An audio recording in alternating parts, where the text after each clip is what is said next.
No, we're not going to forget that. Welcome back, everybody, to another episode of the Stargate Files. We are wrapping up season 3 tonight with Crystal Skull and Nemesis. We got our usual crew back. We got Skeeter and Supreme Commander Thor.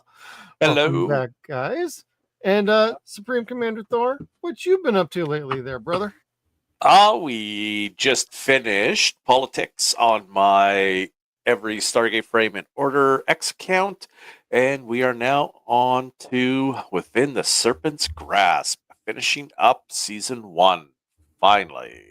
After Man, a little bit of a work call for you, but it looks like it's working out after a few little snafus that we tried to help you with. Yeah, they my scheduler has finally worked out the bugs. I don't know if I'm the first one that they had that tried to run an account like this on them, but they have. It's done really well lately, and I'm really happy with it. So, yep, except for when you're talking about the Braca Divide. Yes.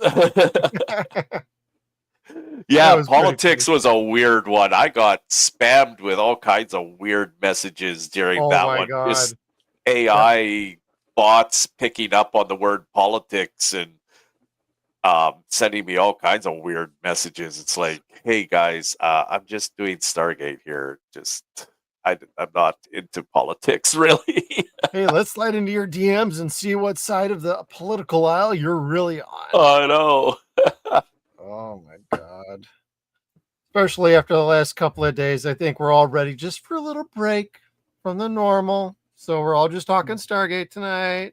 If something comes up, we'll talk about it. However, that's not the intent of our show. We're here to relax, dissociate from reality just a little bit, talk some Stargate SG1, have a good time, and keep on rolling. But Skeeter, that being said, what have you been working on lately? Try everybody. Hit that come try in the chat below. Oh, come on, let's do it. Just JK.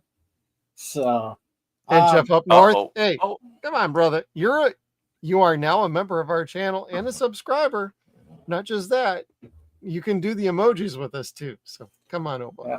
And whenever you can work out your schedule, we got you, brother. Mm-hmm. So the 3D printer is not running at the moment. Am I lagging or is everybody else? I think the Supreme Commander Thor dragging. Yeah. Replicators are interfering with the signal. You can hear me. So, but somebody is, It's you, Thor. replicators have gotten to your communication device. The Wi-Fi on his ship No. just ain't jiving right. Jack must have been messing around with the center console too much. But Okay. anyway, so yeah, I got the printer shut down right now, but that's because I finished these babies. Ooh, nice. Some more coasters that I got made up, and then as last week, everybody was kind of like, "Well, what was that piece you showed?" This is what I've shown you. An iris that works. So now I got a Stargate with an iris. I'm going to leave this one closed. Yeah, they're trying to eat his rotor. Yeah. But yeah, it's I printed it off. It's very thin material for this, as you can see. That's the only way it really works for movement. Almost It's so has to be. flexible. It has to be. But yeah, they'll keep. I only had one little flaw on it right there, but I'm gonna paint over that and be all gone, all better. But it is really high detailed, as you can That's see. really good. It's got all the symbols correct and correct order too. That's awesome. That is so cool, dude. I'm trying to keep the light from blaring out. Yep, there's our home symbol. You know, that symbol. So yeah, it was worth the print.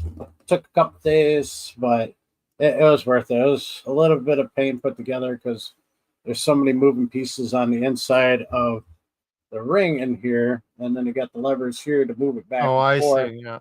And yeah, it's pretty thick, and you can see the seam where this is just the cover, and then there's all these moving parts in here with another ring in there to help move everything at the same time. And it was a pain, but well worth it. It wasn't as bad as let's say a certain ship up here that was a pain in the ass to put together. Oh, come on. Oh.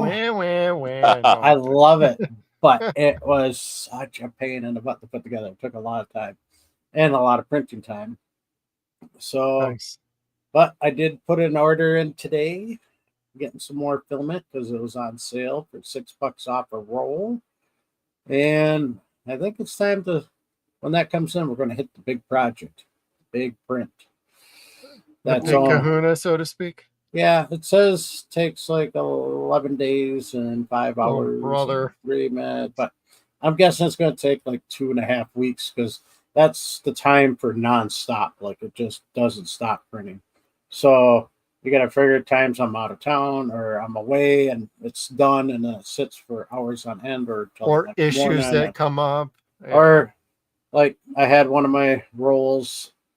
The roller wasn't feeding through right, so I had to get that replaced. Oh no! Yeah, so that's got replaced a couple weeks ago, and it's all better. But the gear that helps feed the filament over to the printer itself, that gear was messing up, and I wasn't feeding it right. So, but $25 later, brand new. So no biggie. All right. Yeah, stuff on those are pretty cheap to fix. It's just you got to be able to get into it and actually replace it. It's a lot of work, but yeah, it's nothing. Like I said, these bamboo are like the Apple of 3D printers, really. Okay. It's rare something breaks. They told me, they're like, well, how many hours did you spend? I said, I'm over like 2,100 hours. They're like, oh yeah, you're definitely due. They go, I'm surprised the others I haven't gone yet. The longest we've had someone go was 5,000 hours with one break. And she goes, but still, it's you'll normal break that. wear and tear. And I'm like, yeah, I'll have that by next year. I said, or by the end of this year. So, so yeah, it was pretty cool, but that it's easy to fix. But, oh, hello, Double Thor. There we go. All right, am I lagging? Not now. I don't hear you breaking up. So I'm kicking out your other stream though. Yeah. All right, good. I don't know what happened. It's always worked just the way I ran it. I restarted my system before we started. I was like, That was weird. First time it's done that for me. Oh no! Hey, StreamYard, everybody. So what can you you didn't say? put Windows 11 in, did you? No, Yeah, never. Windows. Don't. I have some good friends that work in computer repair shops, and they're all like, "Whatever you do, don't put it up." They've been overflowed for the last 2 days of everybody updating into Windows 11, and it's crashing their computers. So Yeah, I got a couple of Windows 10 ones that keep screaming at me to update, and I'm like, nope, Yep. nope. I don't care if it's not supported anymore. I am not Mhm. updating. This particular computer is 11. I didn't have a choice. I needed a new computer at this point. Mhm. So I've had to like turn off like so many settings, privacy settings, and go into this, that, and the other. It's like I don't even think I got them all. But that's what I had to do when I got this Dell about 2 years ago. Mhm. Or the human weapons work better against the replicators. Don't use lightning. Yeah. That'll fry your router, brother. Mhm. Oh. Oh. Well, as far as anything goes on this Oop. side, I have some comic book updates for the collection, so to speak. Yeah. I did not share this last week for whatever reason. I totally forgot about it. But I got Stargate Daniel Jackson's. Nice. So I got all four. I have not yet read them yet because something else arrived today that I knew was coming. Mm. And that was the Stargate Entity comics based off of the movie. Nice. That's cool. Those look good. Mm-hmm. This is the only one that seems like it's not really from the movie, like at all, but it's got a nice little foil on like the Stargate, like all of these do. They got foil lettering. Nice. Yep. I mean, you can't see it. I got to swap these out with the other like sleeves and boards that I got, bags and boards. But yeah, they all have a little like, I wouldn't say they're truly foil, but they have like a nice little glimmer to them. But I'm looking forward to actually reading these. So I'm going to be doing that. And hopefully next week I can tune in and tell you how well these were. The Vala one, it was all right as far as a story goes. Definitely worth having in the collection. It's a little bit backstory-ish, so it works out fine. But I am working my way to completing the comic book series. Now there's an Eris Bach one that's made off of Dead Man's Switch that that I still want to get. I've been a little leery on trying to pick that one up for too much of a cost. And then somebody's got like a on eBay, there's a little bit of a graded comic for a comic book exclusive Stargate comic. And I'm like, I'm not spending like $130 on a comic. So I don't know about that one. Why didn't you tell me that before? I would have bought that before buying film then. So, right. And who's got a better collection of Stargate comics than Jeff? Nobody? That might be true. I'm calling you out, Nerdrotic. I know you're about to start watching your freaking Stargate movie and the Stargate show. I'm calling your ass out, bro. And ABF, get your ass on over here for season 4. End of story. Yeah, quit being a bum. Yeah, quit hanging out with your girlfriend and playing video games. Mm-hmm. We got a real stream over here called Stargate Files. But there's a lot of fun to be had. There's still things you can pick up Stargate wise. Just if you want to cruise eBay, you might overpay just a tick, but you'll find your stuff. Or if you want to check out your local comic book stores, you'll find some things there. You might even find figures there. So I highly recommend just look out there. Whatever you're into. If you're into video games, I know that's a little bit on the scarce side, but there's plenty of figures. You can go get the Blu-ray collection. You can get the DVD collections. You can get comic books. You can get the illustrated companion guides. There's the Stargate magazine that's still out there. There's so much you could still find for Stargate. It is older. It's a little more on the vintage nostalgia side. But hey, we keep up this attention. And if we end up getting a new show, we're going to get some new eyeballs on the old stuff. And regardless of what we think of what the new show might be, the old stuff is always still going to be there and still be king supreme. So That's going to be a good That's time right. on that. Yeah, that stuff's going to go fast too. If they do put a new show out, you're going to see people scooping that crap up fast. Yes, so it's a great time to get into Stargate, especially with everything that's not so great on television and film. And, before we get into some of our episodes, do us a solid, everybody. Like, share, subscribe this video out there. Hit the bell notification down below. And it would help us with the algorithm if you hit that like button. Just trying to do the good work on over here and having a good time talking Stargate with the crew. Yeah. And we're wrapping up season 3 tonight. Season 4 is going to be a hell of a shindig for us because we got some fun guests lined up. Mm-hmm. Some have loosely confirmed. We're going to wait to kind of lock in the rest of the details for getting guests on for all of the episodes. So hopefully for season 4 we have a guest on every episode. If not, you're still going to get the core 3 over here, and should be a good time, everybody. Yeah. That being said, you guys ready to talk about a skull? You want to talk about some death? You want to talk about some crystal skull? House 2? No. No, Stargate. Dude, I almost took that image and made a clip from House 2 because it's almost the same damn skull. It's pretty close to the same one, yeah. They actually show it in the Daniel's slideshow, the actual one from House 2 that was replicated from a real one that was found. Yes, and that's also the one that's got a particular Bill Maher in there. Mm-hmm. In a cameo, but it's also got a fun cast. It's a quirky story. It's a horror comedy, everybody. And it's a fun movie. So if you're worried about gore or anything like that, you can watch this one with your family. There's no swearing, there's no nudity, there's no gore, but it's a fun time. Mm-hmm. It's just like watching Tremors, but a little bit more on the goofier side.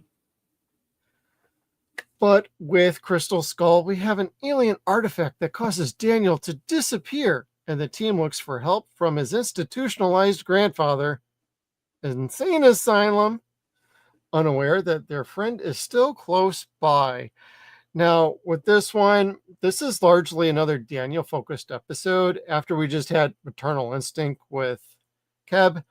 We're back with Daniel again, and I gotta admit, this one works very well for me. I don't have too much bad on this. Not that I don't have nitpicks. But this is a very interesting episode in that it focuses on Daniel and then the crew working without him. So it's a nice little dichotomy, and it becomes a joke later on. So, and I think it's the episode, what is it, 100? Yeah. Where they start talking about, if you're in phase and you're out of phase, don't you just fall through the floor? Yeah. And it just totally, I can't wait to get to that particular episode because I'm going to just be like laughing the entire time because they keep poking holes in their own damn show. Yeah. Because But they did it twice by the time they, because Carter and Cameron get put out of phase just That's before episode 200, I think.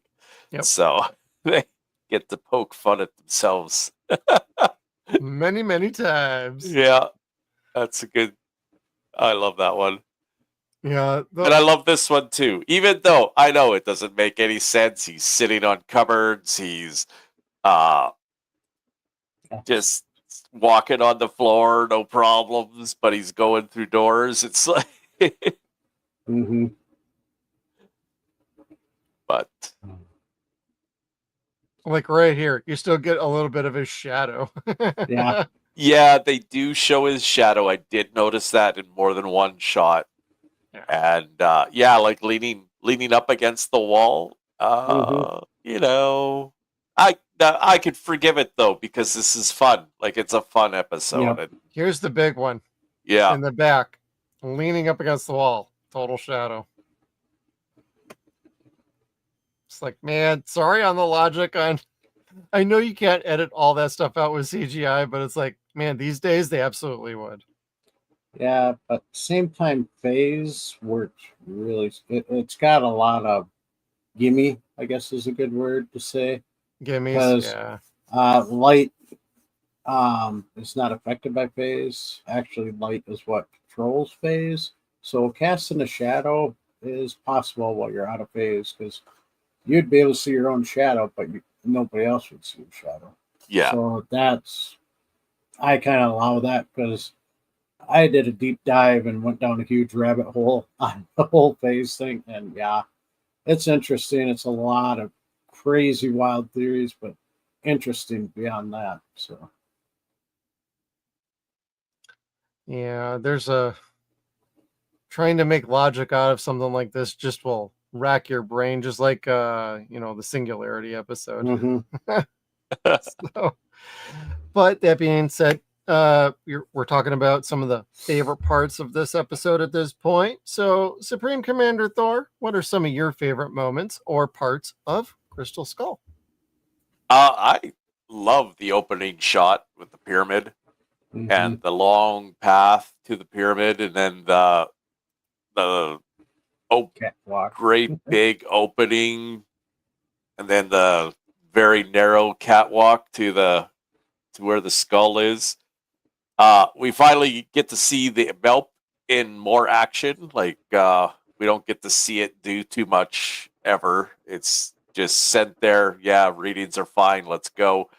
I mean, a couple episodes ago, I guess they used it a little bit too when they were prisoners. Mhm. The SGC had tried to use it to see them, and they talked to Nyan through it, but you don't get to see it in action very often, and it was pretty neat to see them driving it around and zooming in.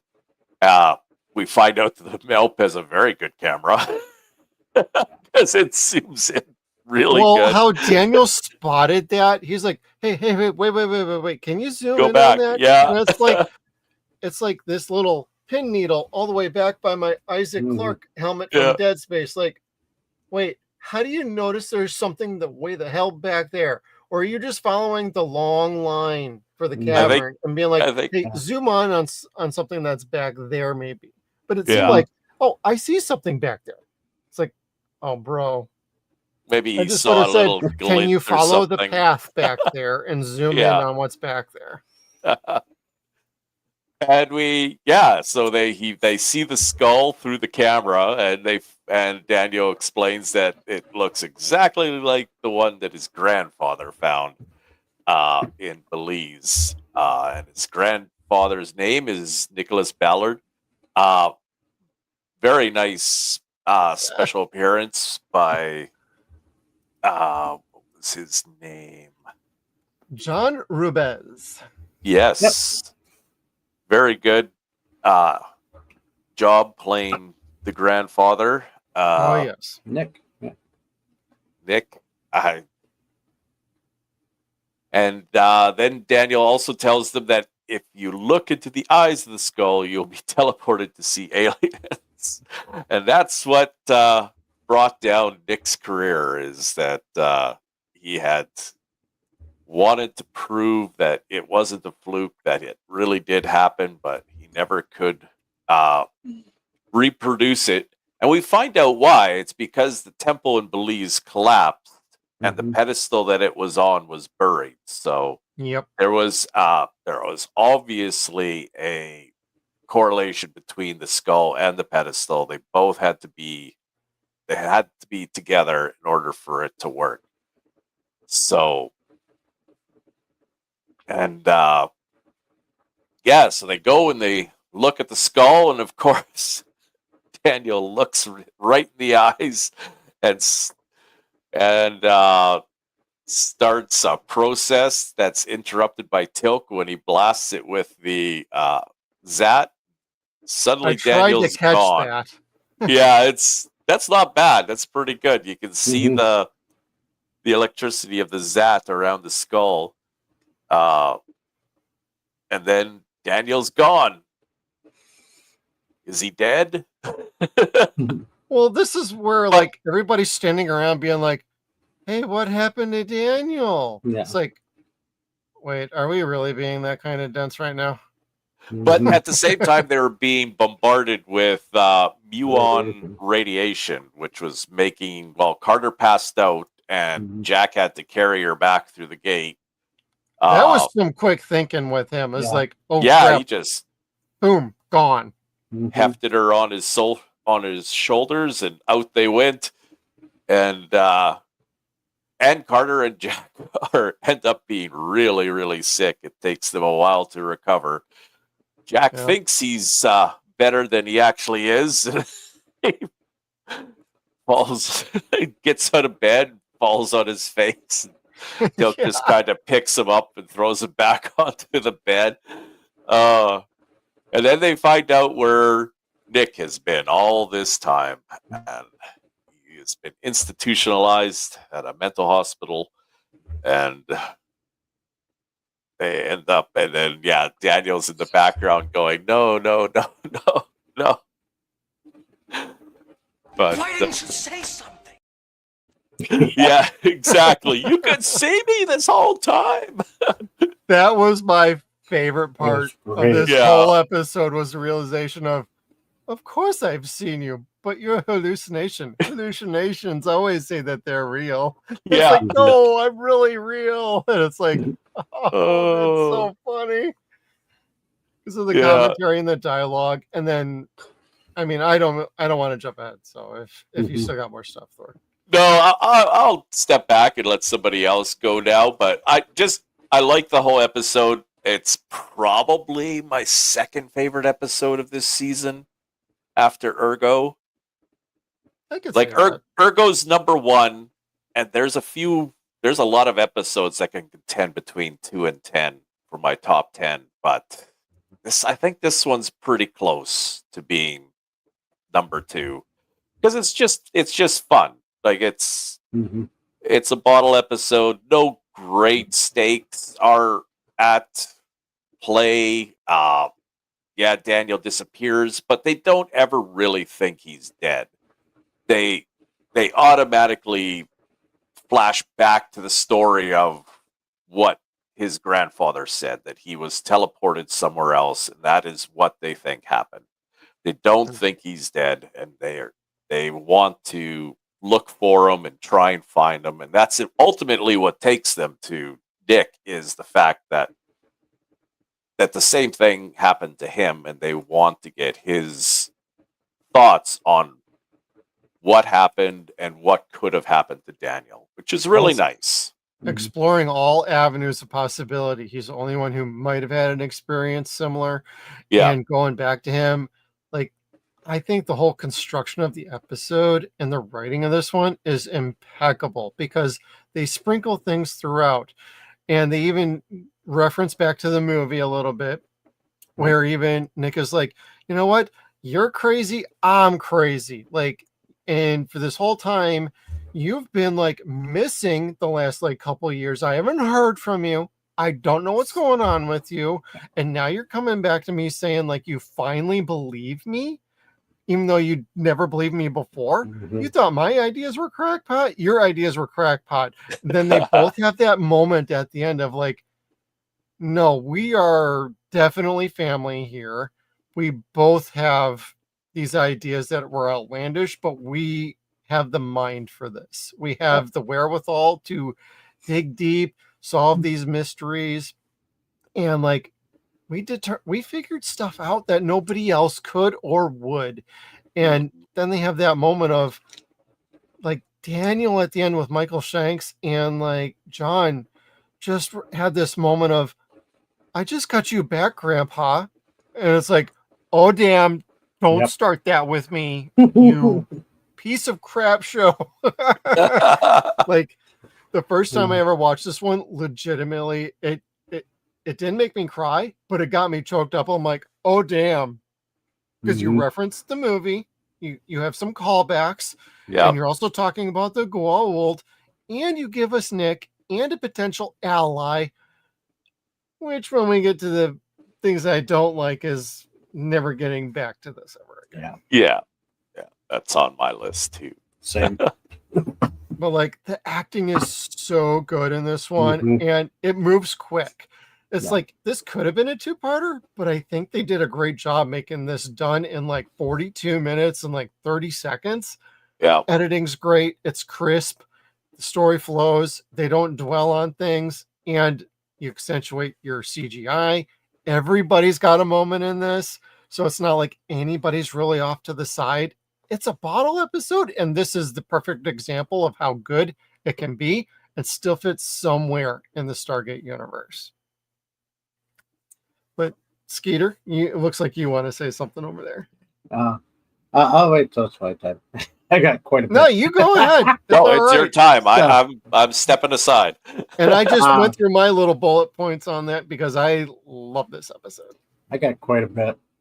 Go for This is one of my favorite episodes. This is like in the top 5. Just because of the lore. Always been a fan of the Crystal Skull stuff from.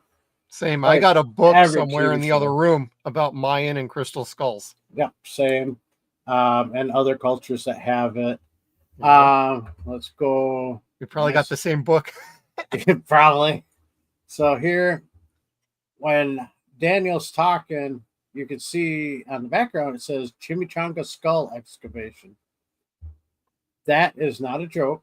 That is a real name of it because it was found outside Chimichanga, the city.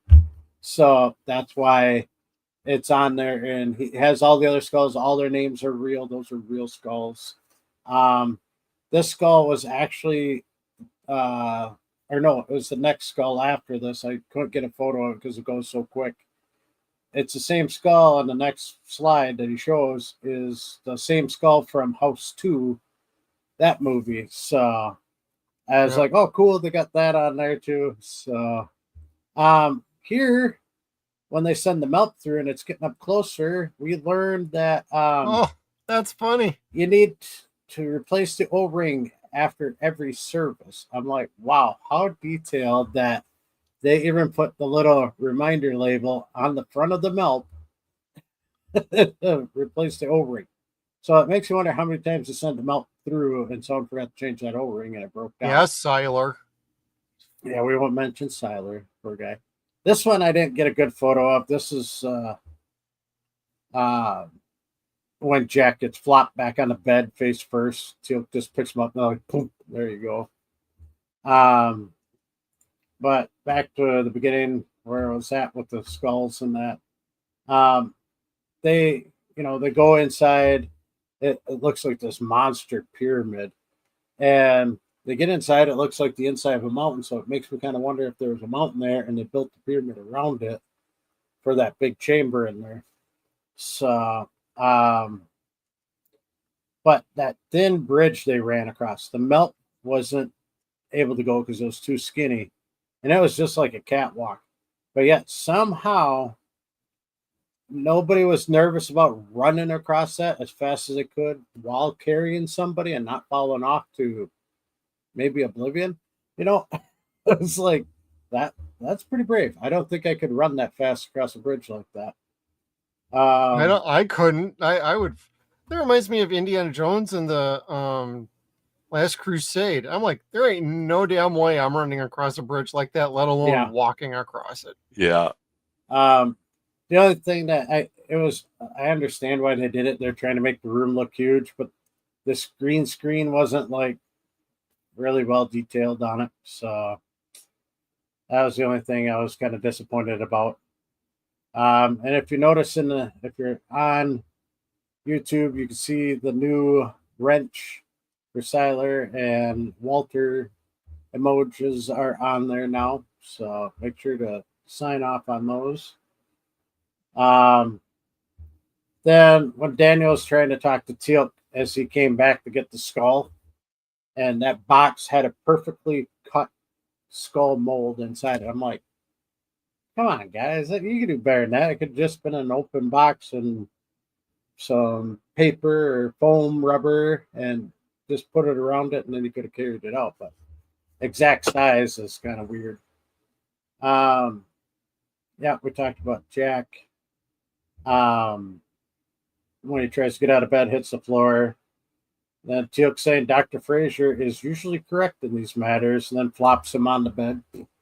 That was like so good. Then we meet Dr. Robert Rothman. This is not the first time we've met Rothman. No. played by Jason Scobine, who has been on, Shambing. or Shambing, that's it, thank you. He was in the remake of the A-Team movie, Altered Carbon, Time Cop, Watchmen, Turner and Hooch, amongst a whole bunch of other shows. Yeah, he's been around a bit. He was Yeah. a fun, familiar face to see back again. Yeah, and yeah, he's on several other episodes playing Rothman. Then we notice Sergeant Seiler is in the research room. He's Why? doing way more than he's done outside of Yeah, wrenching the gate. Yeah. I know, it's like, aren't you kind of like an engineer, mechanic, or something? But you're here in the research lab, just, I don't know, doing what? But he had his laptop open, and maybe he was taking notes, or And hey, members, we got Sailor's Wrench in our emoji section. yes. Just letting you know. In case you hadn't checked it out in our chat, because I threw it up already. Yeah, Teal'c starts noticing Daniel's presence several times before we get Grandpa Nick in the scene. I thought it was funny when Daniel starts doing the math and he's like, maybe I'm a ghost. Maybe I'm dead. You know, you go through. That would have been funny if he started screwing around, you know? Yeah. I thought that would have been funny. The only other thing I thought would be funny is what if he looked in a skull and Teal'c didn't zap it and he just disappears there? It's like, where'd he go? And then he shows up on Earth in front of a museum, you know, in a museum behind a, trapped in a glass case. Like, just pops up and it was like, what the hell happened? You know, because it teleported him back. Museum. Yeah, I thought that'd have been funny too, but the way they did this episode was perfect. Oh, you bring that up. That reminds me really quick. Like when Teal'c is doing his meditation. Yeah. Yeah. And Daniel's talking to him, and Teal'c's like, is somebody here? Yeah. And he starts looking around, and it's like, whoa. When he goes into killing the Reem, he kind of can reach a little bit beyond the normal, which was like, hey, this is kind of neat. I kind of like this. They don't really delve into it all that much beyond this, but it was fun to kind of see that, just kind of a little breadcrumb. Carter can kind of sense him too, or does in this scene here when he hops down from the counter. Daniel's sitting in the back like, man, I don't got any lines in this scene. It's like that. This is where he starts doing the math that it might be a ghost, because she's like, I felt the cold breeze. He's like, cold breeze? I could go through people. I must be dead. I'm a ghost. Am I dead? Or he's a hallucination for everybody. That would have been an interesting twist. And he was still back in the Mayan temple on the other planet. We also see the UAV again get flying through the gate when they send it out to see if there's anything beyond the temple. Yep. The whole scene where they're talking about Daniel's grandfather Nick being in a psych ward, and the whole psych ward scenes to follow were just absolutely done beautifully. I loved it. Jack getting the water, and the guy's just sitting there waving his hand. The other guy's just staring at him hardcore. It's like, yeah, I've seen that before. That's really well done. But in the psych ward, we meet the nurse, who had no name, just nurse, played by Jackie Jensen, who I recognized right away. She's also been in other episodes of Stargate, SG-1 as an aide, a commissary airman, and Lieutenant Rush. She was also in Breaking Point, Certain Fury, and the whole shebang. We also meet at the same time the psychiatrist, who is played by Russell Roberts, who has been in the Twilight Saga New Moon, the 1990 It, Resident Alien. He played the social worker, Legends of Tomorrow, Riverdale, and Once Upon a Time, and finally Supernatural. But I saw that Resident Alien. I had to go back and like, oh, yeah. Now I remember who he was. He also played a very brief character in the TV show First Wave at one point as well. So that was a one and done episode for him. Yeah. Then we meet Grandpa Nick, played by Jan Rubes, who has been in the X-Files, D2, Mighty Ducks. He was the ice skate sharpener. guy. The amateur, and one of my favorite classic TV shows that got canceled way too soon, Maniac Mansion, as he played Uncle Joe. I don't know that one. Oh, you don't know Maniac Mansion? I'm writing it down. Yes. It's loosely based. Well, they got the video game Maniac Mansion too. So I can't remember which came first. It's been so long. I can't remember if it was the show or the video game. Yeah, it's been that long. That was the 80s. So Okay. yeah, it was a Nintendo DS game called Maniac Mansion, which was either based off the TV show or they based the TV show off the game. I can't remember. If you'd been listening, you'd know that Nintendo's passed through everything. I heard. Everything. Yeah.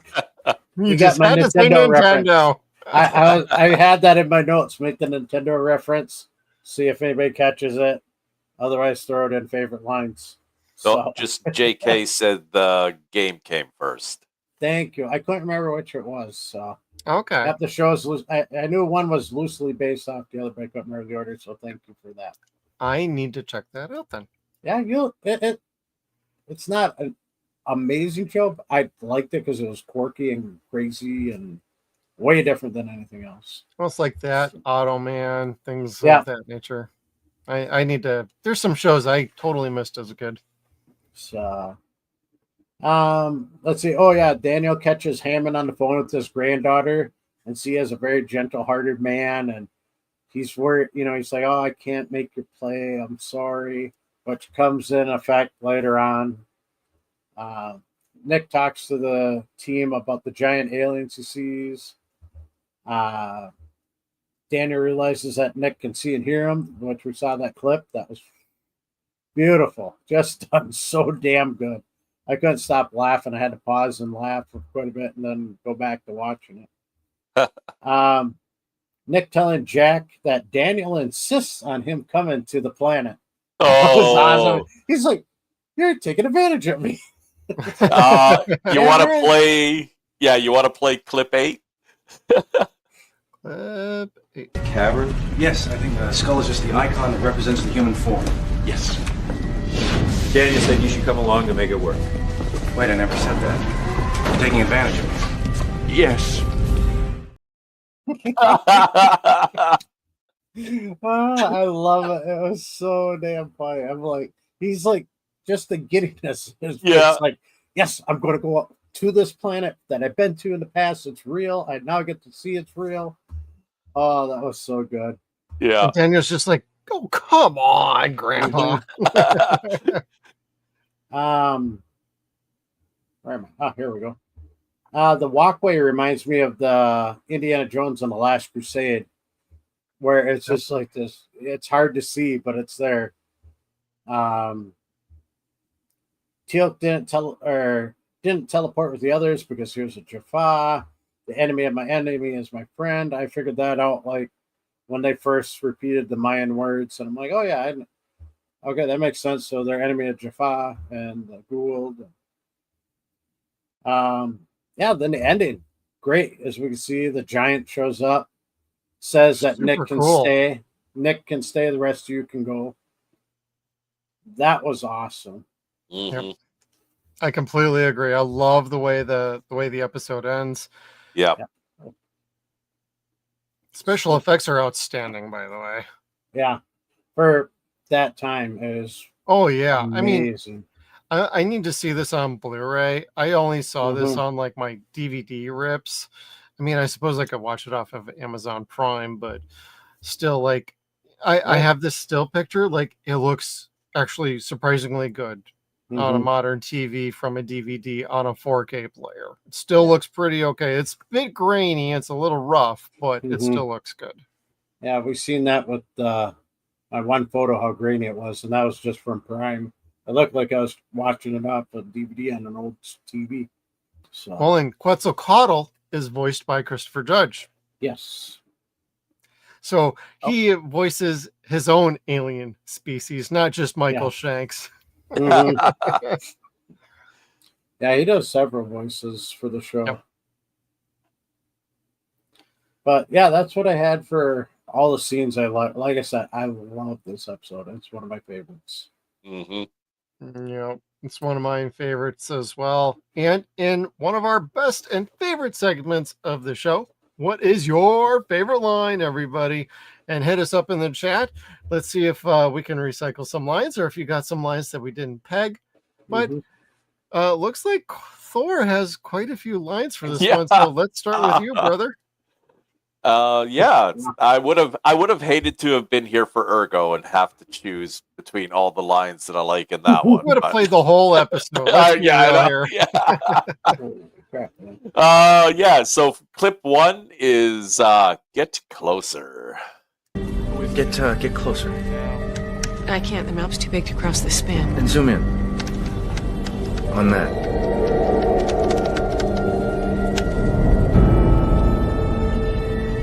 It appears to be a human skull. No, that's a crystal skull. How do you know? Because it's exactly like the one found in 1971 in Belize by my grandfather. Way to go, Grandpa.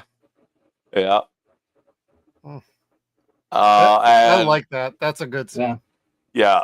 No, yeah. These are not necessarily my favorite lines, but kind of my favorite scenes shortened because That's I cool. would have loved to have had way longer clips, but I try and keep them around 20 seconds.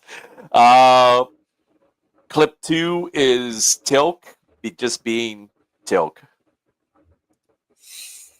The mount telemetry suggests the radiation levels are still too high. My symbiote provides me with a greater tolerance against the effects of radiation.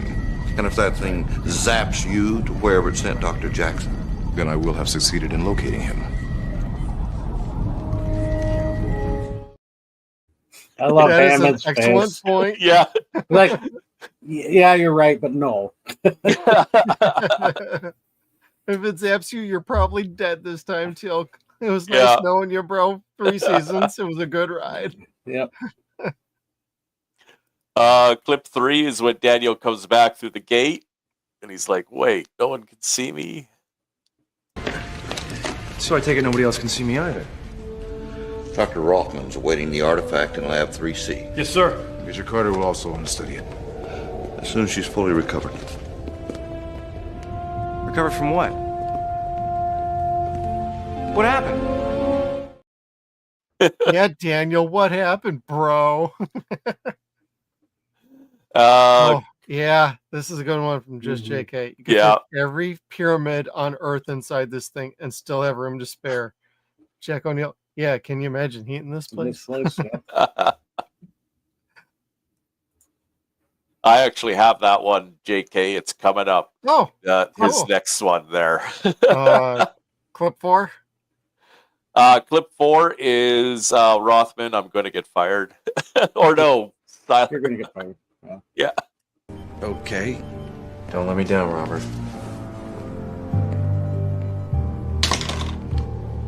Teleportation device? What do you think? I think you're gonna get fired.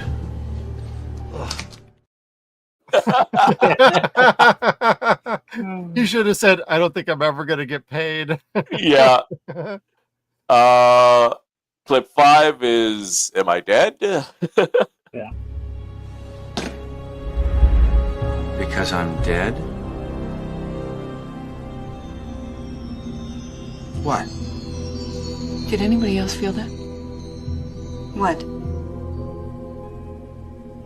What if I'm a ghost? She had that look like nobody else felt that. Like, really? Mhm. It's not just the after effects of the radiation. Clip 6 is You Can See Me. There's a little continuation of your clip. You can see me? Yes, Daniel, I can see you. Why didn't you say something? You're not real, so it doesn't mean anything. No, Nick, I'm real. I'm real. You're not hallucinating. Hallucinations always say that. They usually do. Yeah.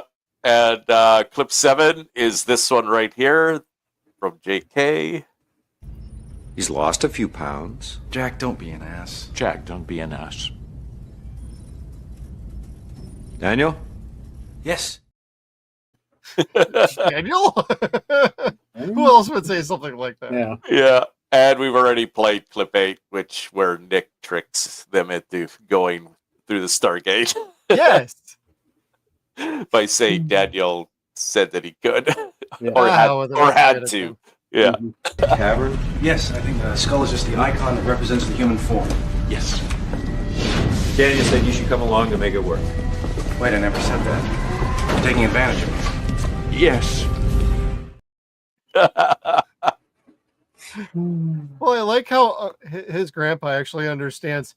I'm not doing the techno babble. The answer is yes to Mhm. start Yeah. that whole thing off. Like, yeah, like this guy does not want techno babble. Just wants to go where he's been to prove it's real. Yep. So, He needed to prove it to himself. Mm-hmm. And Skeeter, how about you, brother? You got any lines that we didn't cover yet? yeah, a few. Let's see. Near the beginning, when they're find the pyramid, they go inside, and Sam's like, "This is a major find. I have to see it." Jack's like, "You too?" Sam's like, "Look at these readings, sir. These are leptons." Jack's like, "Get out!" You know, like, no. um, hey, have you been listening? We did that one with the Nintendo pass through everything. Heating the place. Oh, Hammond says, and if that thing zaps, oh no, we did cover that one too. Jeez. Oh, Jack, when Sam's with Frazier and he goes, "Doc." Frazier's like, "You can test all you want, Colonel, but it will be a while before you get your strength back, so relax." Jack's like, "Oh, come on." Frazier's like, "Doctor's orders." Jack, Neapolitan power monger. Watch how you talk to my Dr. Frazier there, young man. Yeah. I know. We just had the Rothman clip with Siler telling me he's going to get fired. Yeah, then Hammond, a civilian who spent the last 20 years of his life in a psychiatric ward. Jack's like, "Exactly. Who's going to believe him if he says anything?" Hammond goes, "Colonel, you walk a fine line." Jack's like, I know. Yeah. Oh, that's a good one. Daniel goes, "What happened to working through the night? I'd do it for you guys." When they're like, "Yeah, let's call it a day." Daniel's like, "What the hell?" You know. That was a great line. Yep, we did the Daniel. I lost a few pounds. Don't be an ass. Nick, now we must wait for the giant aliens. Jack, that just has a nice ring to it. Yeah. That's all I had for lines. Otherwise, we covered them all. I got one more. No matter how dense. No matter how dense. Just a little look at his eyes. Yeah. Sorry, it got clipped a little short. I was going to another scene, and I'm like, Yeah. I tried to finagle that one a little bit better. It's all about that subtlety, everybody. What? Jack. No, you know me, I'm a huge fan of subtlety, but that's downright encrypted. Throwback to last week, everybody. Yeah. Yeah. Well, there's some good moments. There's some great moments. There's some fun lines. Now, is there anything that didn't work with you guys? I'm going to lead this one off. We never get back to Quetzalcoatl. We never get back to Grandpa Nick.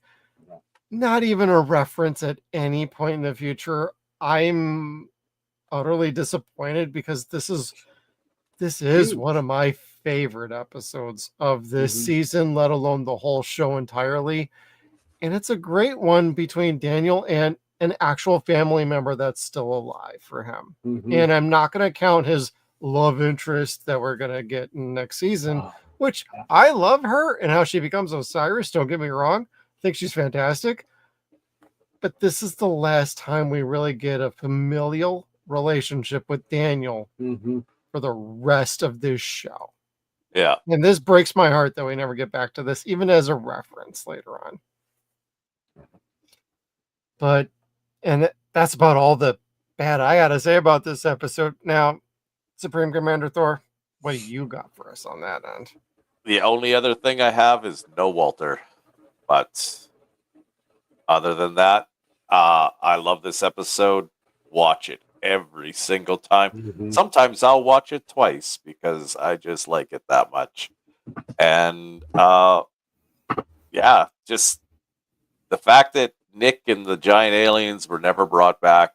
I don't know how well this episode went over with other viewers, but for me, it's one of those almost perfect episodes that I can watch over and over and over again.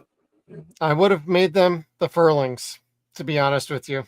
That way There you we could have go. had your one time and been Yep. like, there's not many of them left. And that's why they needed something like this of some sort. Like, to reconnect with the They hide in humanity and another discover like dimension. where we're at now, things like that. Or, yeah, they're hiding on another plane of existence. Yeah. Mhm. Oh, kind of like some other jackasses that when the Ori show up are like, oh no, I ain't touching them. Mhm. Bitches. Yeah. Come on, Omar Desala, quit fighting with the Anubis and actually do something. Oh wait. You're actually doing something by doing that.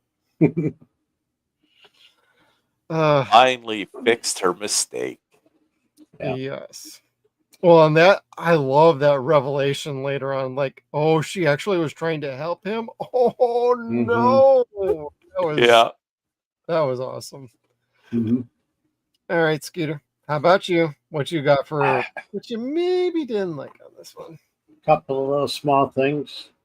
But the biggest one, this was a bottle episode. That was my biggest complaint, that it was a bottle episode. And it pissed me off because when I saw this live, when it first aired, I was like so excited. I'm like, yes, we're getting some Mayan legend. We're going to have Mayan gods in here. We're It's really cool. all this cool stuff going on. And it never happened for me. And it pissed me off. I was so mad. Poof. I rewatched this episode many, many, many times. It wasn't till today when I was rewatching it, going through it the second time to try to get some more notes and that, because I had to watch it without thinking. I was like, no, I gotta watch this without thinking about notes or photos. Just go through it. And there was a couple of things that I never realized before, but then it clicked in my head. First off, Grandpa Nick's eyebrow being this ball of tangled hair in his face the whole episode. I never realized that before. Oh my god. It's like as soon as I saw it, I couldn't stop seeing it every episode. The clips he played, everything. It's this ball of hair just dangling right above his eye and partially covering it. I was like, how did I never notice that before? So the second time I was watching it, I'm like, oh my god, now I can't stop staring at it. So damn it, Skeeter. I just gotta say. Why didn't you say something? I just did. And that clip, you could see it. It's like protruding off his head like that far. I never noticed this before. No? I noticed that one. Yeah. Oh my god. And then the only thing that I didn't realize till today when I rewatched it, let's all think about something. Oh no. What Here it comes. happened episodes before when some other creatures invaded their the Stargate command that were out of phase? What did they have to use to find them? So what did they say they were going to do to prevent them from sneaking into the base? Zap, yeah. They were going to have those lights shining in the room. Technically, Daniel should have been spotted when he walked through the gate. Unless they hadn't implemented them yet. That was Because many, they still had many to develop episodes ago. that. That was in season 2, the end of season 2. So this is the end of season 3. It should be there. Mayborn, you are an idiot every day of the week. Why couldn't you have just taken one day off? Rex got it, the Ritu. So Yep. technically, they should have seen him, but maybe they did. Maybe it's a they knew. different phase. Yeah, that's shift. the only thing I think of. It's a different phase shift on it, maybe, but still, you'd think that technology would be able to find anything out of phase, but Yeah. maybe not. Maybe not. So that's the only thing where I'm kind of like, yeah, I gotta let it slide because possibly. No matter how dense. It no kind matter of makes how dense. sense that those things would have seen them because the aliens were scared of the Goulds. Mm-hmm. They were hiding from them. Because they had that technology. And that could be because they had the technology to see them. Mm-hmm. Yeah, that's very I'd say so, yeah. okay. Yeah. Yeah, I noticed this too, but technically something out of phase would affect it because it's an energy field, not just a solid matter. That's why the event horizon still moved when he jumped through the gate. It seemed like a little bit of a soft shimmer as Yeah. opposed to a big ripple. Mm-hmm. So Boy, that sounded dirty. yeah. And then this was the other thing. Hammond talking to his granddaughter. On the I red was phone? looking at that laptop. Holy brick. My God, that's old brick. Combat HP is what that is or something? That's an old Combat HP laptop. So that thing could get thrown around and it ain't going to get broken. But still, it's like he's in an office. He doesn't need a field laptop. Well, if he's got to take it with him home. Yeah, but still, taking it home, you don't need that. That laptop was made for servicemen out in the field to be able to take the hits and dings. And if the do you want to tell NID General Hammond he can't have a goddamn computer? Dude, that is totally on you. Go for it. So, but yeah, those were my tiny nitpicks. But like I said, 2 of them I didn't even notice till today, and I didn't think of the Ritu thing until today. And I was like, man, that's a really good point on the Ritu. They should have that implied, but like I said, I'm allowing it because maybe he's a different phase, and those lights only pick up the Ritu.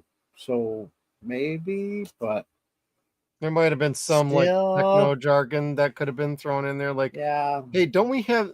It could have been Jack. Like, don't we have that kind of something or other technology? And then have Carter go, we're still working on developing that, sir. I mean, we have rudimentary stuff, but it's not fine tuned enough. If like after the fact. Plus, phase deals with frequency and light frequency, and all kinds of other frequencies. Like they got it dialed in for the Ritu, but nobody dialed else. in. But yeah, that's the only thing that makes me go, well, okay, I'll allow it because that is a good point, though. There is that possibility, or does that light show anything on a free phase? It doesn't say that. They're just like, oh, we find the Ritu with this. It's like, sure, all right, I'll allow it. I'll allow it this time. So, but that eyebrow, I couldn't stop never staring noticed at that before. Now I can't unsee that. Yeah. Well, Crystal Skull, everybody. Let's go around the horn with our scores. Supreme Commander Thor, you first. 9.7. That's oddly specific. Is that the Walter drop? Yeah, a little bit of a Walter drop, but that's about it. Okay. Skeeter? Like I said, it's one of my favorites, so it's a 10 out of 10. Ooh. Even with Walter gone, I don't care. It's still covering Mayan legend, and I love that. Growing up, I studied a lot of that, and they brought the Crystal Skull in and made my day, and I was like, yep. And luckily, the episode turned out great, so I love it. 10 out of 10. I'm right on board with Skeeter on that one. It's one of my absolute favorite episodes, period, of this show. And I'm glad that they went into this direction with the mythology. Just wish they would have continued on with it. But a 10 out of 10 for me. And according to fan rating on Gateworld, 8.69. Wow. And Gateworld's rating is a 2.5 out of 4 stars. So I'd say probably 75% ish on that, which Yeah. is a very fair score. I mean, there are things that other people will not take away from this, but if this is like, if you're into mythology, you're into history, you like Mayan, Aztec kind of things, this is going to work for you a little bit better than other people. But as a bottle episode, you can go check this one out and you will still get a kick out of it. So if you got your Prime Video membership, hey, head on over, go check it out. They got the show uploaded like twice on there, so you can check out this episode in particular, or go buy that DVD or Blu-ray set. You won't regret it. It's well worth your money. DVD sets are going to be cheaper. However, the Blu-ray set is a worthwhile investment. It is, take it from me, someone who has both. The Blu-ray is well worth the money. Right on. Excellent encouragement. And we do have a link in our description down below. So if you're curious about purchasing that, it is an affiliate link. Amazon will only send us like a few cents if you purchase it off that. It just helps around here. Keep the lights on. Yeah. Keep the lights on. Keep our hobby going here. But as we're going along, it is time to hit the season finale, guys. We've hit the end of the road of season 3. And this one might be a little personal for Supreme Commander Thor as we get into Nemesis, everybody. SG-1 faces creatures of mass destruction that even the Asgard can't control and must destroy Thor's infested vessel before the replicator bugs reach Earth. I missed that ship. That was a good ship. Yep. Damn good ship. And I'm Stargate World. I would have taken the name Replicator Bugs out of that and saved it for a nice reveal. But the Bliskner. Yep. Right there. Oh. My Bliskner is way smaller than Skeeter's, but still nice. That is a beautiful ship. Love this bad boy. I still need to unbox my Raw ship, which is like, I don't know where to put it is the problem. Yeah. It's like I might have to move my anime figures from behind Isaac's helmet or move Isaac and my popcorn machine somewhere else and then just set it up behind me over here, or just got to go on the other side of the room. I don't know. But we will figure that out at some point. Well, I need to clean up the damn room around here. But this is Nemesis. Skeeter, what is some of your favorite moments or parts of Nemesis? After having a couple episodes of Daniel focused, which is not a problem. Not but a it's problem. nice to end with the ensemble with Jack on the lead. Yep. So Daniel's laid up for a week because of his appendix, which he actually happened to in Michael Shanks. I was going to ask that question. Like this must have happened at the very beginning of the shooting because he does pop in a little later. But he does look like he's still suffering the effects. Yeah, saying all the things he's been through. This is what gets me. Yeah, I know. Laid up by my appendix. Of all the damn things, appendicitis. You sure you don't want to go fishing with me? No. Well, maybe. No, I'll just stay here for a couple more days. Yeah. He really wanted to.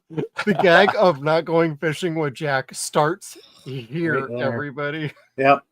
That's the next note here. Jack's trying to get everybody to come to his cabin to fish, telling about how beautiful northern Minnesota is, and the bass are this big, He's like going away. Really? It is beautiful, but a northern, not a bass, or a muskie. And, yeah, that's a pike. Yeah.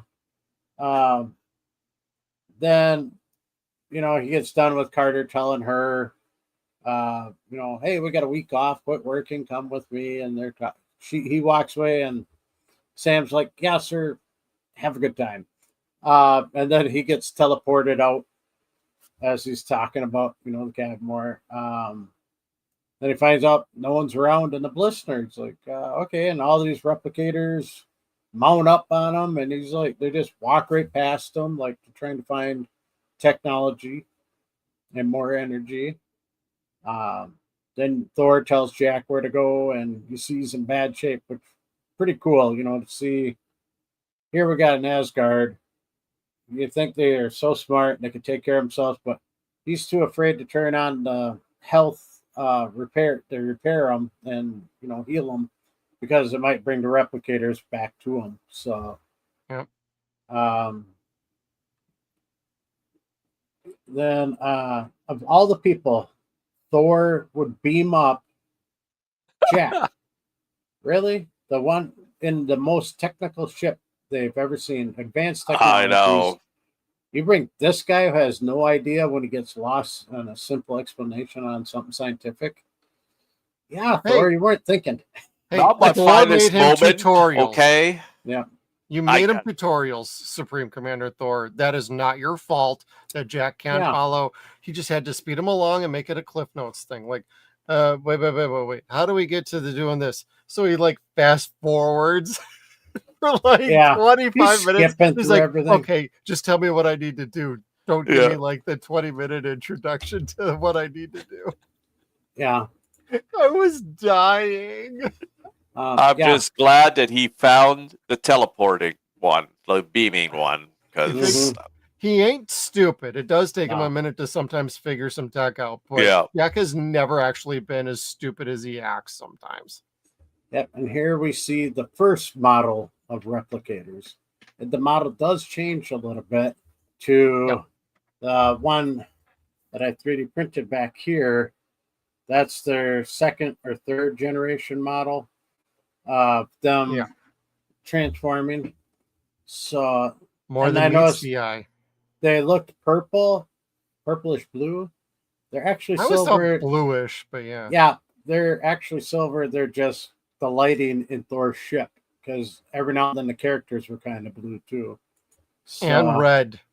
Yeah, and red. I don't look good under warm light. I'm sorry. Yeah. Don't like white, just like colors. That's so racist. My God, you guys. Yeah, here's my next notes, which you just covered. Jack speeding through Thor's instruction. Like, I love that. I don't got time for this. Teal'c and Sam showing up. Teal'c shoots his replicator and it just pisses him off. It's just they try the Zat right away. Shakes and runs. We see Davis back. Always great to see him on the show. Then we see the listeners being destroyed. The gate room there. So, got Davis there. Let's see, where am I? The shot for zooming into Teal'c outside the listener was pretty cool. Where they're like outside it and they just zoom right in down to him, and it's like, damn, that was good. Good shot. So it was a good clip. One small step for Jafar. Yeah. Kick away from the ship, Till. Kick away. You should have kicked harder. Yeah. Oh, Rick doesn't like the sound. It scares skeevies out of him. So it makes skeevies out of him. That was pretty good with doing it that way. Yeah. Because when you first hear them, when they're behind the wall, Jack first gets there, it's like, oh no.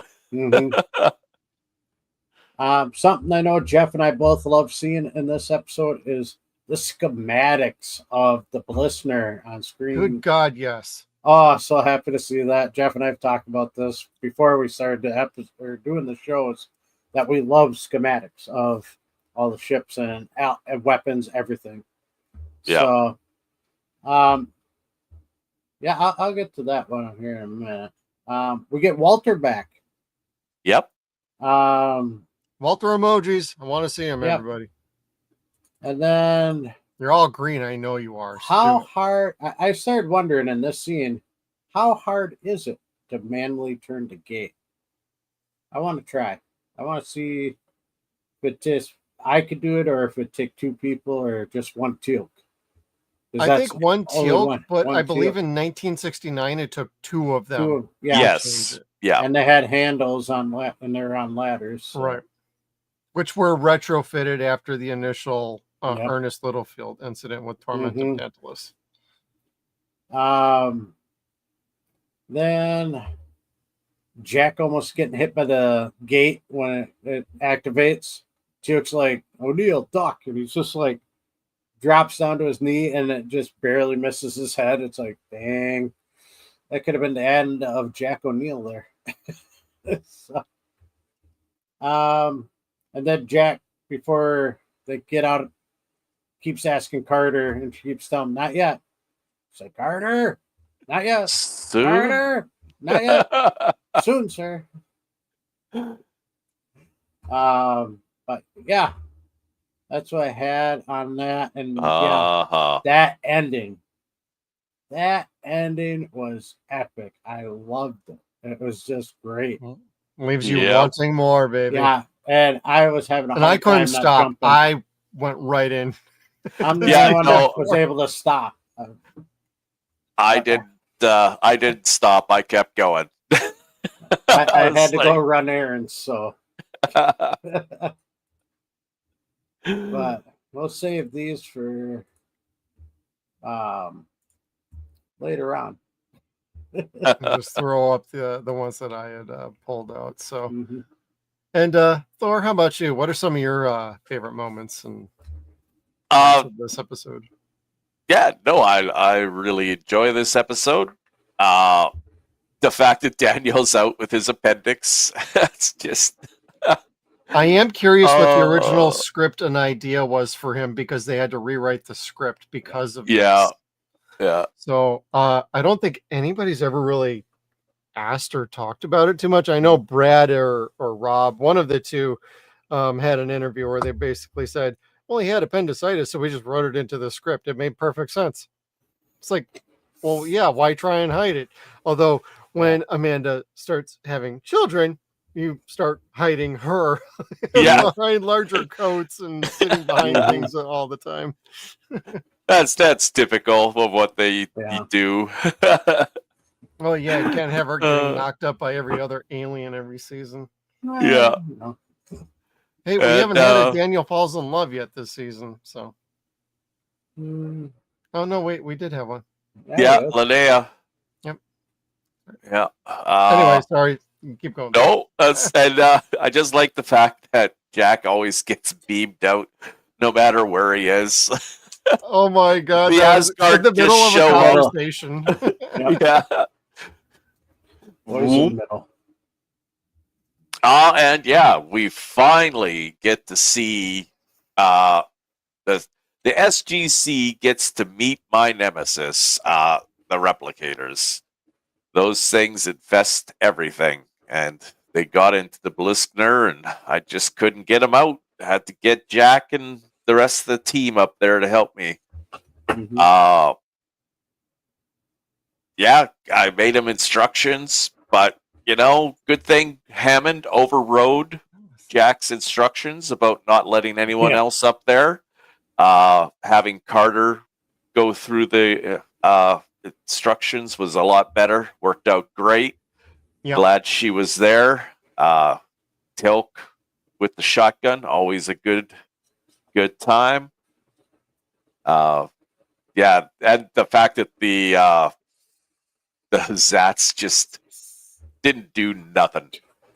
And we get another taste of that too at the end of next season. Or is it the beginning of the 5th season? It's the beginning of the 5th. The beginning of the 5th season, we get to see Jaffa try and fight replicators and fail miserably. Yep. Well, this is that breadcrumb that tips you off. Oh, damn. Yeah, what's going to work? Primitive weapons. Yep. Yeah. Got to have impact. Shotguns work best. Don't the Asgard later on say, like, the reason why we like you, Jack, is because you think so primitively? Yep. Yeah. We are no longer capable of such thinking. Yeah. Although barbarianism. Really, I think we could have come up with like some kind of tungsten projectile accelerated at an extreme rate of fire. I think we could have come up with something that could have done that, but it's always good to bring in the SGC and get them to do our job for us. Yeah. They do a good job, good work. Yeah, and man, if I didn't have another body on standby, I don't know if I would have come that's through right. on this one. Mhm. But Bucky Carter put you in, that sealed you up, so you're in a Yeah. deep slumber. And stealing the Stargate was a stroke of genius. And they knew right away too. Yep. Like, Yep. oh God, open up the secondary gate. Yes, you Ow. heard me. Open it up now. And and people are always like, why are the replicators giving you such problems? Well, you blew up my ship when it was coming through the atmosphere, and one replicator still survived. Mhm. Those things are harder to kill than cockroaches, Yep. So Keep reassembling and everything. those are a few things that I enjoyed about this episode. I'm just glad I got to walk away in one piece. Mm-hmm. Yeah, they just pushed you through the gate. Like, yeah, let them through. Yep. Yep, we got this. Mhm. Yeah, there's a lot to like about this episode because you finally get introduced to the alien race that Thor had been talking about like earlier on. Like, we have our own problems on our own side of the universe with our own enemy that's worse than the Goa'uld. Here they are now, and they become a real problem not only through this show but also in Stargate Atlantis. Yeah. And so it ends up becoming I like how they get into the different lores, the evolutions. Where we go with it is actually very interesting. And by the end of like season 8, it's pitch perfect how it all comes together. I don't know if they charted it out that far in advance. We can ask one of our guests coming up in season 4 if that was something that was kind of like planned like that far ahead, or if they just went season by season. However, that being said, like, all of this was a lot of fun. It's got an energy and adventure and action to it. Everybody's got something to do. I do feel bad that Daniel's more on the sidelines, but there was nothing they could do about that. What else are you going to do? Tell them, oh, you can't be in this episode. We're going to have you off on like some other like mission on another planet. Doing that in the finale is like, oh man, after 2 episodes heavy with Daniel, you're just going to like ship him off somewhere. The only thing I would have accepted is if he was off visiting his grandpa. If he was on Abydos, and yeah, or not Abydos, he was at the Mayan pyramid visiting Grandpa Nick. Oh, that's the only thing I would have probably allowed, that he went to go see his grandpa and learn more what he's already learned. I would say that or Abydos. Yeah, to be honest, because that would actually make sense too, to be going back there and talking to his former. I mean, he's still technically family, so they're going to have that relationship. But I love the Asgard being in this. Love the special effects. The things that really stand out in this episode for me, though, are all the visuals. The lighting, like you guys brought up earlier, is gorgeous. The blue and red lighting from different shots to another, to the dark lighting, to the bright lighting. Like, there's such a visceralness to this episode that continues through the rest of this show for the rest of its life. That seasons 1 through 3 up to this point, they never really had this much, I want to say, eye-poppiness to it without CGI. Now you got all of this, and it almost feels a little overwhelming, but it never goes too far. It just keeps you like, wow, that's really cool. I like how they look in the red. Oh, wait, we're in the blue. And then all of a sudden you got this shot with like Thor on the hologram screen and everything's so bright. Whereas back on Earth, it's a bit more dull. It's a little more like earthy kind of like lighting. And so I really like that how it differentiates like that. Really gives the show a nice visual appeal to it. And the score is awesome. Like they this episode is like the highlight of this season as far as like, what can we do to go out with a bang and make everybody want to come back next season? This is that episode. This is the right episode to end the season with, in my opinion. And it's freaking fantastic. The writing is excellent. All the actors did a fantastic job. And it ends and it sticks the landing on the premiere of season 4. So we've talked about this previous seasons.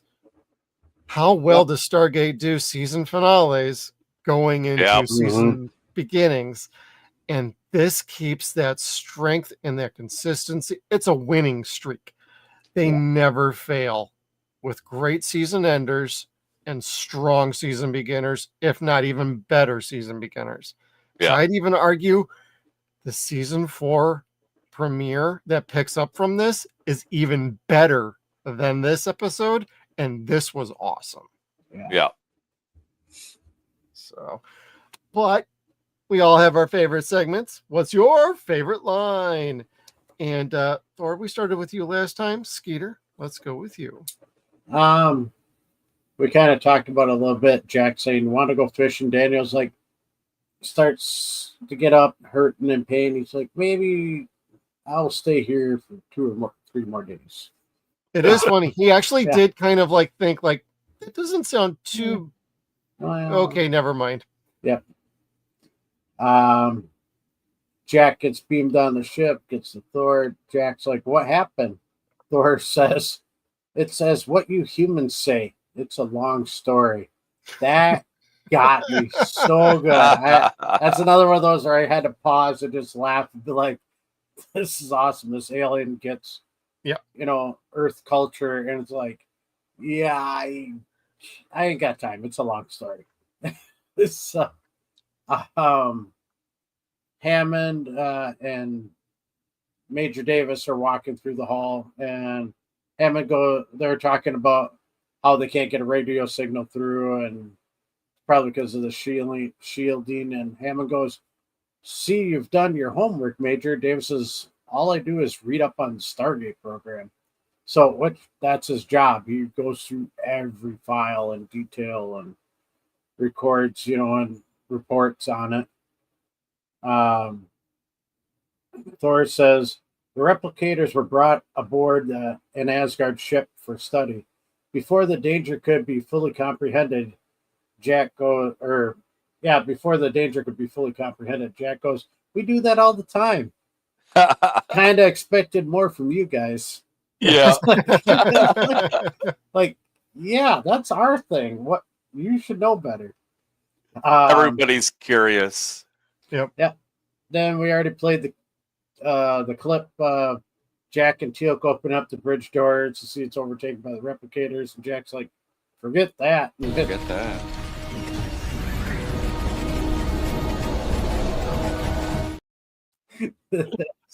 That's good. I love the whole bridge room. That was awesome looking. Yeah. God, I wish I'd seen it before it got destroyed to see if it was that open or if it was more, layers of assumed or whatever they were doing. Yeah. Jack, after Teal'c comes back in from being out in space, outside the ship, gets teleported in. Jack goes, say something. Teal'c's this is one before he goes out in the airlock. Before he goes outside, and Jack goes, say something. Teal'c goes, one small step for Jaffa. Jack's like, very nice.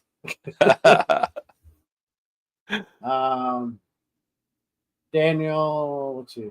Oh, sir, I know there's no reason for me to be here. I feel like I should be here. That's not totally true. I feel like I should actually be up there with them. And Hammond says, now you know how I feel most of the time. That hit me. I was like, yeah. That's this scene right here. Yeah. He really wants to be out there doing more. He had a taste of it a couple times, but he really wishes he was with them. Season 3 opener. He got to go through the gate with Teal'c. Yep. Yeah, and then he got that ride of his life, threading the needle. Yep. Yeehaw. Well, and it was a good moment for both him and Daniel to say Mhm. something that a lot of people probably have felt a long Yep. time. It was like, we'd like to see you out there more too, sir. Yeah. And then finally, Jack goes, "So where are we going?" This is when they're dialing the gate, and Teal'c's like, "PX or P3X234." Jack goes, "I hear it's nice there at this time of year." Like, total Jack comment. Yeah, like, yeah, I hear it's nice this time of year. That's all I had. And Supreme Commander Thor, you got some clips, I see. Yeah. Not as many as I had for the last one, but I got a couple because we've already played one, and that's the the bridge one. Yeah. But if you play clip 1, I believe, testing. Hello, testing. This thing on. Colonel? Carter? Sir, what's going on? Well, I need a SPAS 12, a BF 8, 10 pounds PBX, and a USAS at the base of the Stargate in, 5 minutes? I'd like that order too, Jack. I would like Exactly. that order too. We'd all love Sign that me order. up. Yep. Costco will deliver in 20 minutes. I wish. And clip 3, I was going to do it when they were going for the spacewalk. I was going to do it. There is a radiation concern, sir. My symbiote protects me from exposure to radiation for a prolonged period of time. Okay. You go. Yeah. He looks like, wait, what just happened here? He's not going to argue. I mean, it would be fun to do a spacewalk, but yeah, there's dangers that Teal'c was the best suited to do it. You go, LOL. Oh my god. Yeah, there's some very quotable lines in this one, and I did not have any others other than the forget that, because I thought you guys would cover quite a few of them, and you very well did. Like, it's so much fun, and just watching everybody bounce off each other, and just Daniel and like Hammond having some interplay just solo is also a nice refreshing change of pace too. Despite what was going on with Michael at the time, at least he was able to do something with the episode. I know in the next one he does a little bit more, and then after that he's back off and running to the rest of the season, and he's jacked going forward, like more than he has been before. So Even Davis gets in on the play there too, but with Jack and Hammond. Yeah.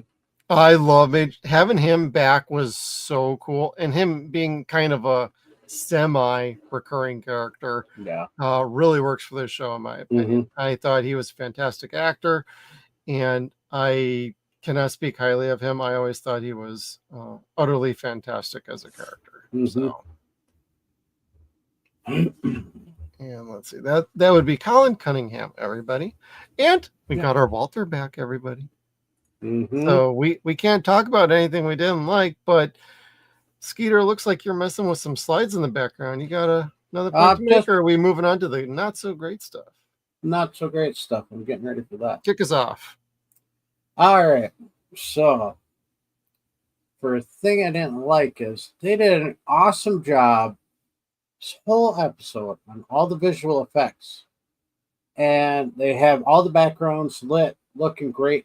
But for some dumb reason, when they're arguing on who's going to go outside the ship, they went to a green screen behind Sam and Jack. Why? They have the set there. Everything looked great. The only thing I can think of is if they reshot it. I think it was a reshoot. They didn't have the set back there, or the sound didn't record right. That's the only thing, because this is the only thing that really bugged me. I noticed this too. And it drove me crazy every single time I saw it. Yeah, because it's really noticeable on her hair that Yeah. It's And even around Jack, it's like bad. So that was my biggest nitpick. The other one's kind of fun. As we can see here on the control panel, look how many times those stones been moved back and forth. Makes you wonder how many times they had to do the scene, because there's literal lines from the stone rubbing back and forth on whatever this material was made out of. Oh, I see. It almost like the stones were like a soap material or chalk, and it was leaving lines in two different spots. You can see on both stones where they're moving the stones back and forth, and it was leaving line marks. So from the top of the stone and the bottom of the stone, there's marks because it is a curved surface. Yeah. So only 2 points of that stone is going to be hitting that, and that's the top and the bottom, and they're dragging it back and forth. And from when they first started, there's nothing.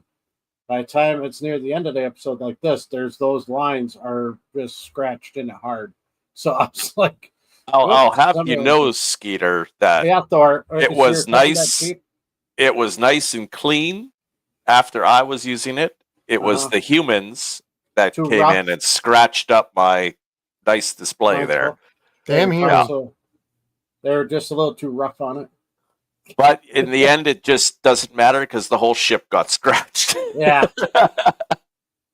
So this is the only photographic evidence. Yeah. The humans didn't quite know how to move them back and forth without scratching the... Yeah. Sorry, picking guys. up and putting down, they're just scratching it back and forth. Isaac. Yeah. Humans are the worst. Oh, they can't even clean up after themselves. Yeah. But yeah, that was my few little nitpicks there. This ending, it's like so good. Yeah. Once again, Jeff and I both think the same. We don't pre-talk about what we do, but we probably should do a little show prep of some sort. But sometimes my photos are a little brighter, so I mean, but I had this one stretched out because I didn't want to be causing any problems there. Not a problem. No, we'll leave mine up as we. Oh man. That's it. Do you have some issues with this one at all? Other than the humans being dumb? And your ship being destroyed? Yeah, I think we totally killed your ride, bro. Yeah, destroyed my ride. Do we need to go to Chip Boost and pimp your ride out now? I do get an upgrade. I think I'm cruising around in Daniel Jackson in a couple seasons, so that's a pretty good ship right there. Hey, we'll eventually get to the O'Neill. And then we'll the see how long that O'Neill, lasts. Yeah. Let's not talk about the O'Neill. That's still a sore spot for us. Brand new ship. Oh man, that's harsh. I really have the humans did great job saving the ship, destroying the replicators.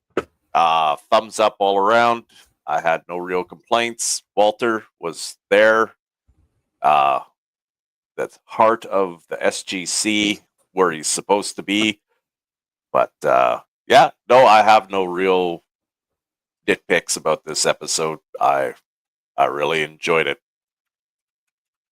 Yeah, I don't have really any real nitpicks other than it was too bad that they didn't get to do the original script that they were intending to do with this one with Daniel. But I think they made the best of a bad situation, and it ended up working out just fine for everybody, not only for Michael's health, which is utmost important first anyway, but it worked out story-wise. We still got probably what they were intending to main story-wise, probably just not as action-y and I don't know, character-driven as they would have liked with Daniel. But that being said, he still had some good moments with General Hammond and Don S. Davies. So I think it worked out exceedingly well. I don't really have a nitpick on this one because it's a great finale. It's like one of my absolute favorite finales of the whole show. And it carries forward on season 4. And I think this is just a fantastic episode. So I don't even have a nitpick on this one. I enjoy this one immensely, and it's the start of Jack wanting everybody to go fishing with him. So, Mhm. and as far as scores go, I'll kick us off. I'm gonna go ahead and give this one a 9.5. It's only the half point is only up because we didn't get the original version that they wanted with Daniel, but I'm not going to hold it against them that much, so I'm only taking a half point off. But Skeeter, what would you go with? I'm going to have to say I'm almost there with you, but I have to go a hair higher, just saying like a 9.7. It's really good.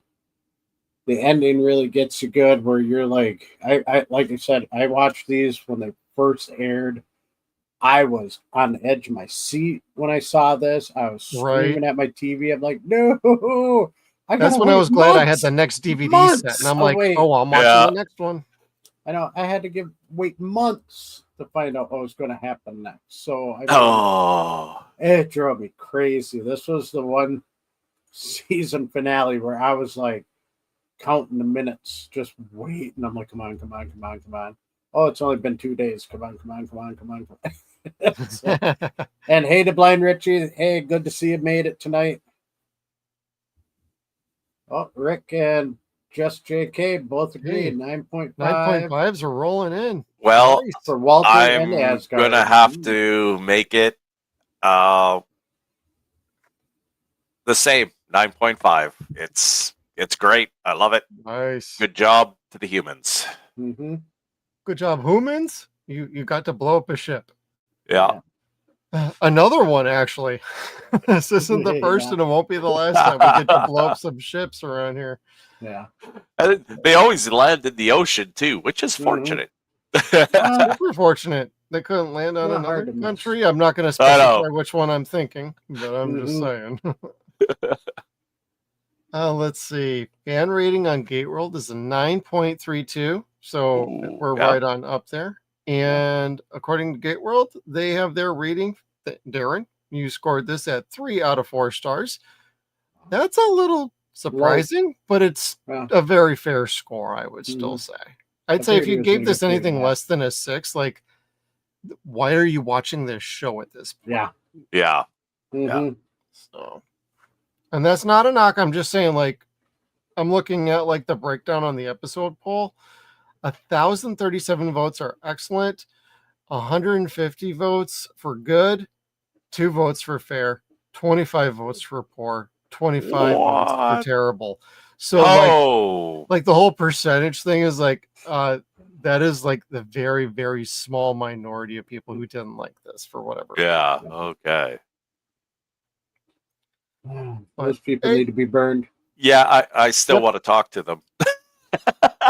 I just want to talk. I just want to talk. Say send him to SOCAR, but he ain't there no more. I know. Go to SOCAR. Oh, the Tok'ra blew up D2. Can't even send them there. Yeah, we'll just finally get those P90s all shipped in, and we'll show them how they work. Yeah. They're coming next season. I know. Yes. Best part. Yeah. And I know a few people who are going to be excited to talk about that. Jack 2Ls, ABF, some other fun people. Hear that, ABF? Your favorite gun. Better show up. Yep. Trying to work that out. Isaac, I know you're out there. You too, brother. Just saying. I'm talking to you too. Is he caught up? I know he was I don't know where he is. Is it in his watch through? But I know he said he was this on another stream recently. I kind of forgot. After everything that was going on the last couple of days, I kind of lost track of. I need to catch up on DMs and previous schedules and conversations for things.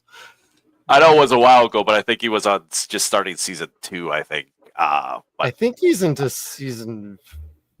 I don't know, Isaac. You might have to remind me on that one. Yeah, I might have to correct this but that was a just while on ago. Like I said, Saturday with him, and I know he said it then, and I'm like, I don't remember. Bad Stargate fan. But yeah, once you start watching Stargate, it's easy to get burned through seasons, especially if it's your first time. Yeah. And I know some other people are checking out this show, and next week, guys, we're going to be getting into season 4. Yeah. And, small victories. Then we got The Other Side with Renee Auberjonois, who was Odo in Star Trek Deep Space Nine. And we're off to the races after that with Upgrades, Crossroads, and a whole lot of crazy going on. Yeah. And juiciness. And, yeah. Oh yes, with Vanessa Angel and some windows of opportunities, some really, really fun stuff. Was she in 2 or 3 episodes, Vanessa? 3. She was supposed to be in a lot more, but they cut her. Sadly. Oh. And then she also she had gotten pregnant too, so yeah. Oh, okay. I think it was contracted for 6, I believe.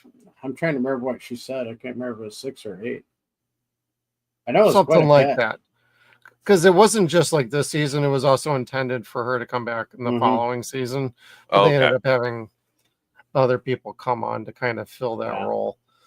But yeah, she is in Upgrades. I know for sure. I think it's Crossroads. Divide and Conquer. Yeah. Okay, all right, yeah. After that, I'm scrolling through the episodes. Yeah, I think that's the 3 that she's in. Okay. Mm-hmm. And she's got a great interview with Dial the Gate with David. So I highly recommend going to check that out. Mm-hmm. Corum has a new interview on Dial the Gate too. I haven't watched it yet, but I am going to this week. Okay. Yeah. I need to get caught up on them. Yeah, I do too. And I would like to reach back out to our favorite guys over there. So we'll see if we can get them back on as well.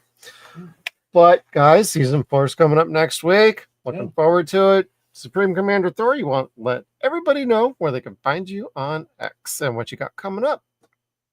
I am on X at every Stargate frame in order. We are on Within the Serpent's Grasp, the season finale for season 1. And we are about 120 frames in at the moment, so it's going along. Tomorrow I have to pick out the next 500 frames, so I'll be busy. Yeah. But no, going good. And also check out every SGA frame in order as well. My buddy John over there is running that account, and he's given us good frames there too. Is he still on Rising? I haven't checked in like 2 days. Yeah, no, it is. Oh, that poor guy. I saw that this afternoon. Dang. And Skeeter, how about you, brother? Let everybody know where they can find you. You can find me. I run the Facebook Stargate Files. Then X Skeeter _ the Stargate Files. Instagram Stargate Files. You can find me on all those. Besides here, every now and then I make a surprise appearance on Deadwire Live on Saturday nights. So if you don't know, the Sons of Shadow Network is huge. It's not just the Stargate Files. They have a lot of great stuff. So if you like what we do here, check out what else that Jeff does, Kevin does, with all the other guests that we have on the show here and there. So like I said, if you're digging it, help us out. Go check out the other episodes. Give us a like, subscribe to those other shows. Jeff would be very happy if you did. That is very nice of you, Skeeter. You did half of my outro. Good. For me. I know you always feel weird about it, but I'm like, I'll spit it out. I don't care. Oh, no, I don't feel weird about it. It's just part of the spiel these days. So. Oh, no, I don't. I'm thinking of the other podcast I help with. The guy there, he always hates plugging, and I'm like, oh, that's also plug. Kevin too. That's how you get it. Oh yeah, it was Kevin. Kevin doesn't watch this show, so we could talk about him as much as we want. He doesn't like doing intros. He doesn't like doing outros. It's always like, Jeff, can you handle that, please? It's like, okay, whatever. It's not that hard, but well, for new YouTubers out there, you gotta get it in a few times. You got to get comfortable with being on camera, being comfortable with your own voice, and repetition is the Mother of Nature. You will get through it. You'll get better at it. It's just the way it goes. Just got to be cool with yourself, really. But that being said, thank you everybody for tuning into the Stargate Files. We are here every Thursday night at 8:15 Pacific Time, 11:15 p.m. Eastern Time. And tomorrow we are going to be doing Resident Alien Season 4. So if you are fans of that show, come on over to Friday nights with us. We do it every other Friday. We watch every episode of these canceled TV shows from years past, and we like to have a good time talking about that. So come on over for that. Tuesdays are movie nights. We're in the middle of Slasher September. So if you like your horror movies, we just covered Frailty with Matthew McConaughey and Bill Paxton. Fantastic movie. Highly recommend everybody go check that out if you're into those. Otherwise, it's going to be a fun time going forward. And Saturday nights are Dead Wire Live. So thank you everybody for tuning in. Step through the gate on your way out. Hit the like button. Subscribe down below. Hit the bell notification. We'll see you next time. And, Skeeter, Try! come try. And in conclusion, I'd like to say... We better get out of here. No, really? No. Really. You will go. Right. You'll go.